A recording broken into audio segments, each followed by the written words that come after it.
दोस्तों, भारत के famous literature Rabindranath Tagore ji कहते हैं, अगर आपको भारत जानना है तो स्वामी विवेकानंद को पढ़िए। वहाँ सब पॉजिटिव है, निगेटिव कुछ भी नहीं। उनके विजन से ही भारत की सही पहचान की जा सकती है। दोस्तों, स्वामी विवेकानंद वेदांत के प्रख्यात और प्रभावशाली गुरु थे। उनके मुख से निकला हुआ हर शब्द न कि सिर्फ भारत बल्कि पूरे विश्व के यूथ को इंस्पायर करते आ रहा है। मैं आपका दोस्त सागर स्वागत करता हूँ आपके अपने यूट्यूब चैनल करेक्ट टाइम में। दोस्तों, आज हम जानेंगे स्वामी जी के जीवन से जुड़ी हुई उन 5 बातों को जो हर युवक को जिंदगी जीने के तरीके सिखाती है। दोस्तों, एक बार स्वामी जी अपने आश्रम में आराम कर रहे थे, तभी एक व्यक्ति उनके पास आया और सीधा उनके पैरों पर गिर पड़ा और बोला, स्वामी जी, मैं अपना काम मन लगाकर और काफी मेहनत से करता हूँ, फिर भी आज तक मैं अपने जीवन में एक सफल व्यक्ति नहीं बन पाया। उस व्यक्ति की बातें सुनकर स्वामी जी बोले, ठीक है, आप मेरे कुत्ते को थोड़ी देर के लिए घुमा कर लाइए, मैं तब तक आपके सवालों का जवाब ढूंढता हूँ। वह व्यक्ति उस कुत्ते को घुमाने के लिए चला गया और कुछ समय बाद वह वापस आया तो स्वामी जी ने उनसे पूछा कि कुत्ता इतना हाँफ क्यों रहा है जबकि तुम थोड़े भी थके हुए नहीं लग रहे हो, आखिर ऐसा क्या हुआ? उस व्यक्ति ने कहा, स्वामी जी, मैं सीधा अपने रास्ते पर चल रहा था जबकि कुत्ता इधर उधर रास्ते पर भटक रहा था और कुछ देखा तो उधर ही दौड़ पड़ता था, जिसके कारण यह इतना थक गया। इस पर स्वामी जी हंसते हुए बोले, बस यही तुम्हारे सवालों का जवाब है। तुम्हारा लक्ष्य तुम्हारे सामने होता है, लेकिन तुम अपने लक्ष्य को छोड़कर इधर उधर भागते हो, जिसके कारण तुम अपने जीवन में कभी सफल नहीं हो पाए। उस व्यक्ति को समझ आया कि अगर हमें जीवन में सफल होना है तो हमें अपने लक्ष्य पर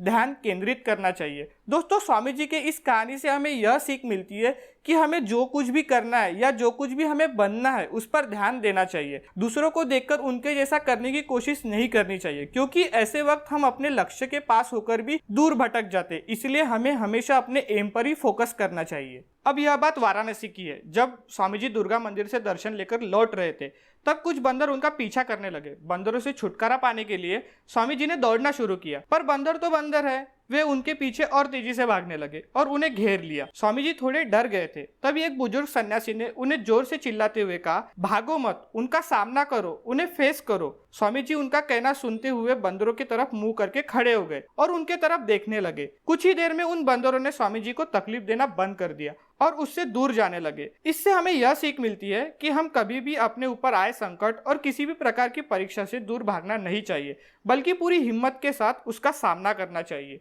दोस्तों, जब भी हम अपने जीवन में कुछ पाना चाहते हैं तो ठीक इन्हीं बंदरों की तरह हमारे जीवन में भी कई कठिनाइयां सामने आती है। अगर हमें जीतना है तो हमें उन कठिन परिस्थितियों से लड़ना ही पड़ेगा, क्योंकि डरपोक लोगों को जीत हासिल नहीं होती। और अगर आपको डर, दुख और अज्ञान से छुटकारा पाना है तो तुम्हें उनका सामना करना ही होगा। स्वामी जी बचपन से ही सबको आदर और सम्मान देते थे। अगर किसी ने उनका बिना कारण अपमान किया तो वे सहन नहीं कर पाते थे। ऐसा ही एक किस्सा स्वामी जी का मैं आपसे शेयर करने जा रहा हूँ। दोस्तों, एक बार स्वामी जी ट्रेन के डिब्बे में बैठकर ट्रेन निकलने का इंतजार कर रहे थे। उतने में ही उनके एक चाहने वाले दोस्त उन्हें विदा देने के लिए आए, पर ट्रेन निकलने में अभी थोड़ा वक्त था तो वे उनके साथ बैठकर बातें करने लगे। इतने में ही एक अंग्रेज टीसी चेकिंग के लिए आए और उनके दोस्त को चिल्लाते हुए बाहर निकलने के लिए बोले, जबकि वे भी एक रेलवे कर्मचारी ही थे। उन्होंने कहा कि I am not act illegal, पर वो अंग्रेज टीसी कुछ भी सुन नहीं रहा था। उन दोनों की बातचीत इतनी आगे बढ़ गई कि कुछ ही देर में उसने झगड़े का रूप ले लिया। अंत में स्वामी जी उस अंग्रेज टीसी को कुछ बोलने ही गए, पर उस टीसी ने स्वामी जी को एक साधारण व्यक्ति समझ लिया और कहा, तुम काहे बात करते हो? जनरली तुम यह वर्ड हिंदी भाषा में अपने दोस्त या फिर अपने से लो लेवल के व्यक्ति से बात करते हुए इस्तेमाल करते हैं। टीसी के तुम इस शब्द से स्वामी जी चिढ़ गए। उन्होंने कहा कि आपका तुम बोलने का मतलब क्या है? आपको ढंग से बात करना नहीं आता क्या? आप हमेशा फर्स्ट एंड सेकंड क्लास के यात्रियों से रिलेट करते हो और आपको उनके साथ कैसे व्यवहार करना चाहिए इतना भी मैनर्स नहीं है, या आपको आप बोलना नहीं आता? तब टीसी ने बोला, मुझे माफ करे, मुझे हिंदी भाषा नहीं आती। ऐसा कहकर उस अंग्रेज टीसी ने इंग्लिश में बात करना शुरू किया, पर फिर से उसने एक यात्री के साथ दिस मैन इस शब्द का इस्तेमाल किया। तब स्वामी जी उनको रोकते हुए बोले, आपको हिंदी नहीं आती यह बात तो पता चल गई, पर अभी मुझे ऐसा दिख रहा है कि आपको आपकी भाषा भी ठीक से नहीं आती। आपने जिस इरादे से उनके लिए मैन शब्द का प्रयोग किया है वह व्यक्ति आदरणीय है, आपको उन्हें जेंटलमैन कहना चाहिए। इतना भी समझ नहीं है क्या? आपके बिहेवियर के लिए मुझे आपके सीनियर से कंप्लेंट करना पड़ेगा। दोस्तों, इस घटना से हमें यह सीख मिलती है कि हमें अपनी सेल्फ रिस्पेक्ट के प्रति अवेयर रहना चाहिए। अगर कोई किसी भी तरह से हमें अपमानित कर रहा हो तो उसे उसका उत्तर देना चाहिए। एक बार एक आदमी ने स्वामी जी से पूछा, सन्यासियों को देश प्रेम का एडिक्शन नहीं होना चाहिए, उन्होंने सभी देशों को अपना मानना चाहिए। उसका उत्तर देते हुए स्वामी जी ने कहा कि जो अपने माँ को प्यार और आधार नहीं दे सकता वह दूसरे के माँ को क्या देगा। दोस्तों स्वामी जी का कहना कुछ ऐसा था कि सन्यासी ने भी अपने देश पर प्रेम करना चाहिए। जिसे अपने देश से प्रेम ना हो वह पूरे विश्व को क्या अपना बना पाएगा। पहले देशभक्ति फिर विश्व बंधुत्व। स्वामी जी ने हमें अपने मातृभूमि पर प्रेम करना और उसकी रिस्पेक्ट किस तरह करनी है यही सिखाया है। दोस्तों स्वामी जी एक ऐसे महापुरुष थे जो जैसा कहते थे वैसा ही करते थे, यानी जैसी उनकी कथनी थी वैसी उनकी करनी भी थी।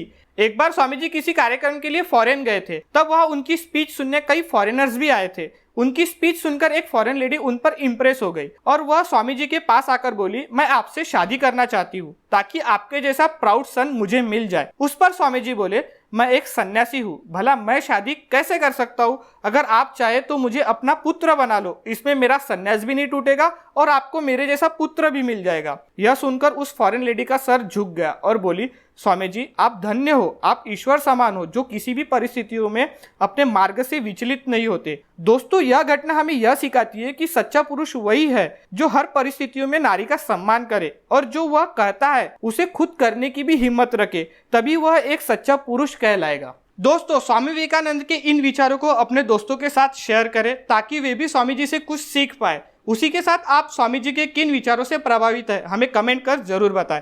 दोस्तों ऐसे ही महापुरुषों के बारे में जानने के लिए हमारे चैनल को सब्सक्राइब करें और बेल आइकॉन पर क्लिक करें। Thank you. जय हिंद, जय भारत।